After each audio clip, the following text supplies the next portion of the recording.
హరే కృష్ణ ఆత్మబంధువులకు నేను గో ఆధార్ స్వదేశీ స్టోర్ నుంచి మాట్లాడుతున్నా. నేను డాక్టర్ గుమ్మడవెల్లి శ్రీనివాస్.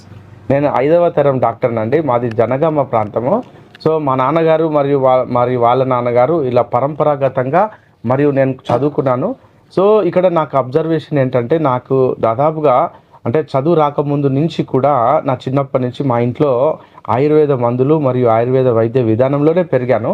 సో నాకు అప్పుడు బాగా ఇవర్షన్ అంటే తెలుసు కదా.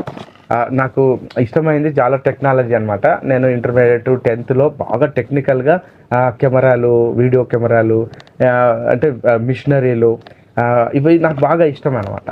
సో అందులోనే ఉండిపోయి అప్పుడు మేము ఇంటర్మీడియట్ అయిపోయిన తర్వాత ఆప్టెక్ అండ్ NIIT అనేటువంటి కంపెనీలు మొట్టమొదటిసారిగా మనకు ఇండియాలో ప్రవేశించినాయి టెక్నాలజీ పరంగా. అప్పుడు పెద్ద కంప్యూటర్ ఉండే. ఆ పెద్ద కంప్యూటర్లో బేసిక్స్ నేర్చుకోవడానికి మా క్లాస్మేట్స్ అందరు వెళ్తే నేను కూడా వెళ్ళిపోయి జాయిన్ అయిపోయినా. కానీ నేను మా ఇంట్లో ఉన్నటువంటి ఆయుర్వేదాన్ని అస్సలు పట్టించుకోలేదు. అయితే మా నాన్నగారు మరియు మా ఇంట్లో మా నానమ్మ వాళ్ళందరూ ఆయుర్వేదము చాలా వాళ్ళందరికీ తెలుసు. మా పెద్దమ్మలు, మా అమ్మ, వీళ్ళందరికీ ఆయుర్వేదం బాగా తెలుసు. వాళ్ళు ఆయుర్వేదము చేయమని చెప్పేది, కానీ నేను టెక్నాలజీ వెంబడి నేను మర్చిపోయాను అనమాట.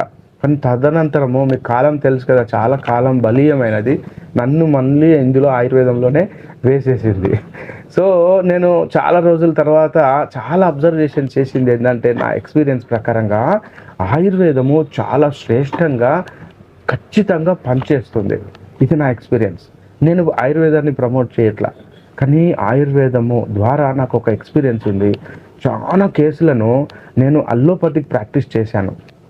అల్లోపతి ప్రాక్టీస్లో నేను చేస్తూ ఉన్నప్పుడు వాళ్ళకు తాత్కాలికంగా ఉపశమనం లభించేది, కానీ దీర్ఘకాలికంగా అవి పని చేయకపోయేది అనమాట.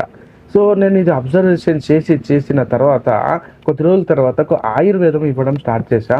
అది పర్మనెంట్ రిజల్ట్స్ వచ్చాయి. నా పెద్దవాళ్ళు చెప్పేది, బయట వాళ్ళు చెప్పేది నేను పట్టించుకోకపోయేది, కానీ తన దాకా వస్తే అని ఉంటుంది కదండి. నేను చాలా దగ్గర నుంచి పేషెంట్స్ని అబ్జర్వ్ చేశా. అవి పనిచేస్తున్నాయి. అయితే వాటిని తయారు చేసే పద్ధతి, తీసుకునే పద్ధతి, మరియు ఇంకా ఏది పేషెంట్ యొక్క ఖచ్చితమైనటువంటి తీసుకునే ఆ టైము మరియు కొన్ని పథ్యాలు కనుక పాటిస్తే ఖచ్చితంగా ఆయుర్వేదం పనిచేస్తుందండి. ఆయుర్వేదము పథ్యము శరీరానికే పనిచేస్తుంది. అంటే మందుకు పథ్యం లేదు.